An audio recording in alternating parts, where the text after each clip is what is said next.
Assalamualaikum warahmatullahi wabarakatuh. Salam sejahtera untuk kita semua.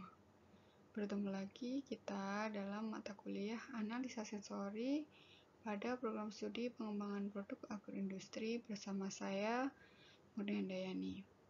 Baik, untuk pertemuan kali ini kita akan membahas materi terkait dengan metode analisa sensori.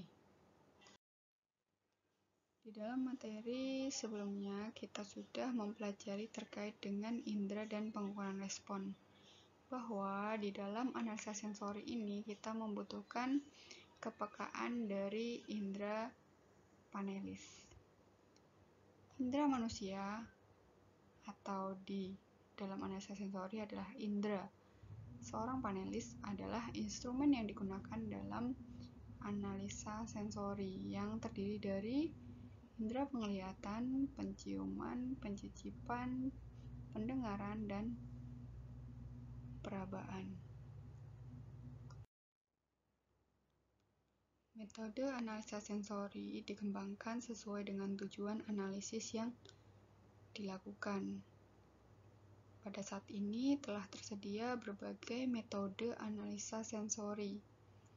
Para peneliti dan praktisi harus mengetahui dengan jelas kelebihan dan kekurangan dari metode-metode tersebut, sehingga analisa sensori dapat dilakukan secara efektif, efisien, dan tepat sasaran.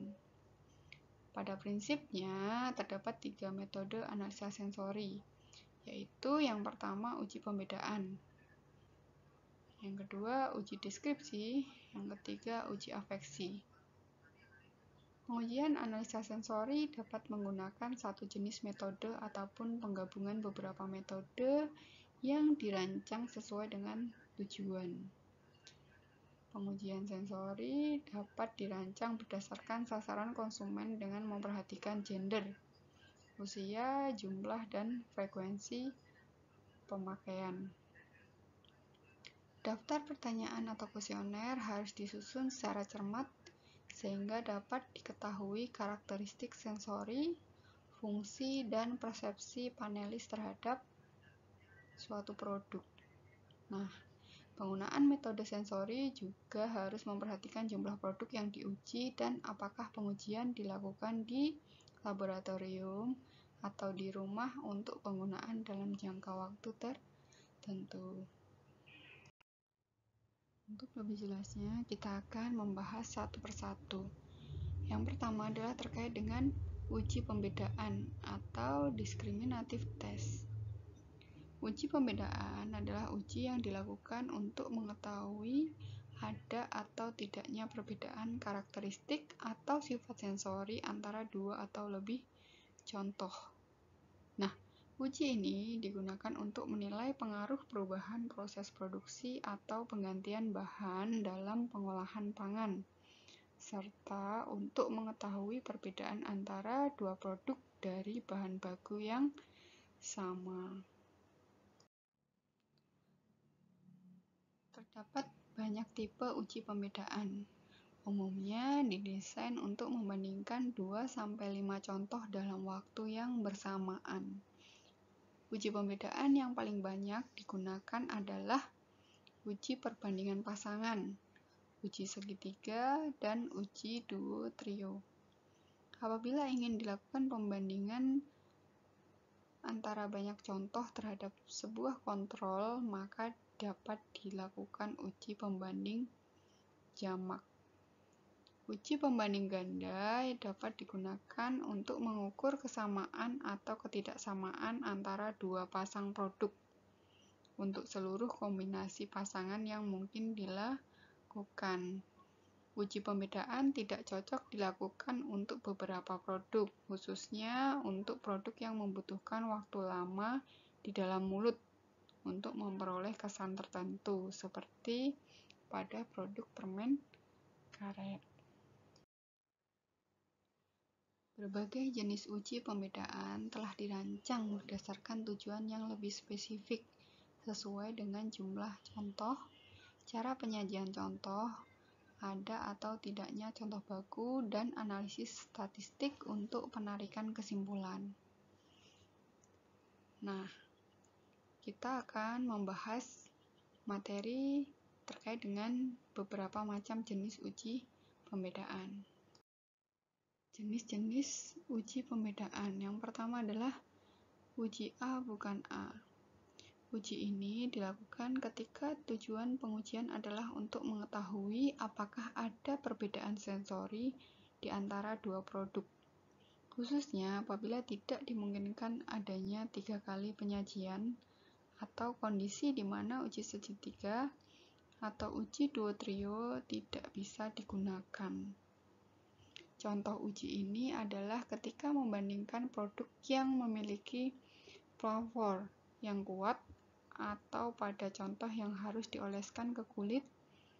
Contoh secara penampakan luar berbeda jelas ataupun contoh yang membutuhkan dan melibatkan indera rangsangan yang kompleks dan dapat membingungkan panelis. Uji A bukan A ini efektif dilakukan pada situasi yang pertama untuk mengetahui apakah terdapat perbedaan pada produk setelah dilakukan perubahan bahan baku, proses pengemasan, atau metode penyimpanan.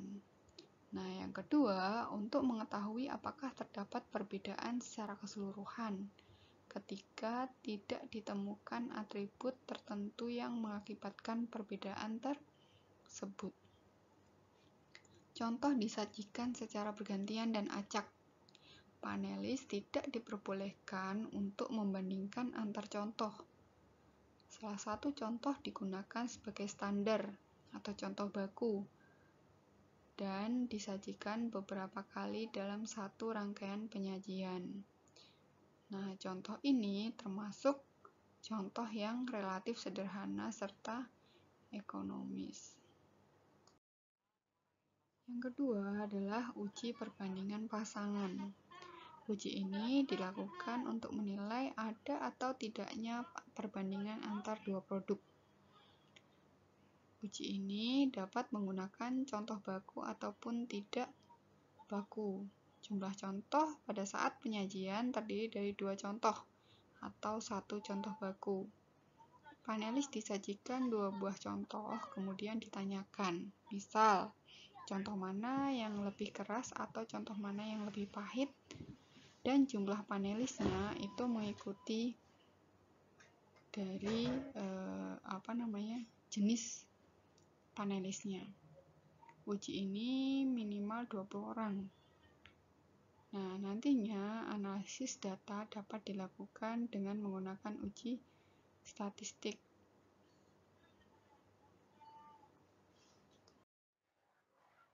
Jenis uji pembedaan yang ketiga dan yang keempat adalah uji segitiga dan uji duo trio.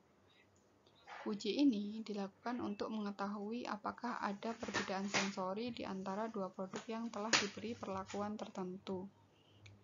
Panelis disajikan 3 buah contoh dan diberitahukan bahwa terdapat 1 contoh yang berbeda dari 2 contoh yang lain, dan kemudian mereka diminta untuk mengidentifikasi contoh mana yang berbeda.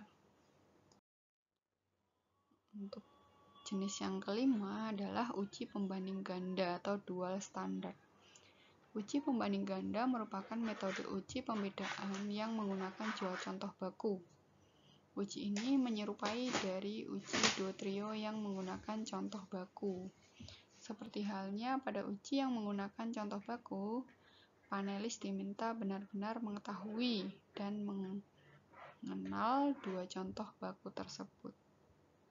Contoh yang akan diuji juga terdiri dari 2 contoh yang kemudian ditentukan mana 2 contoh uji tersebut yang sama dengan salah satu contoh baku dan mana yang sama dengan contoh baku lainnya. Nomor 6 adalah uji perbandingan jamak ataupun multiple comparison test. Uji ini dilakukan untuk mengetahui apakah ada perbedaan di antara satu atau lebih contoh dengan contoh baku atau kontrol dan untuk memperkirakan besarnya perbedaan yang ada. Pada umumnya, 1 contoh jadikan sebagai kontrol atau baku. Dan contoh lain dievaluasi seberapa berbeda masing-masing contoh dengan contoh baku atau kontrolnya. Kemudian nomor 7 adalah uji 2 dari 5. Bahwa uji 2 dari 5 ini adalah contoh uji dengan contoh jamak yang digunakan untuk menentukan perbedaan di antara dua perlakuan. Prinsip uji ini sama dengan uji segitiga. Hanya pada uji ini melibatkan 5 contoh dalam kombinasi 2 plus 1, sedangkan uji segitiga menggunakan 3 contoh dengan kombinasi 1 plus 2. Di dalam uji ini, panelis diminta untuk menentukan 2 contoh yang sama. Yang kedelapan adalah uji ranking. Pada bidang industri, perbaikan produk maupun pemilihan produk terbaik merupakan salah satu alternatif penunjang pemasaran.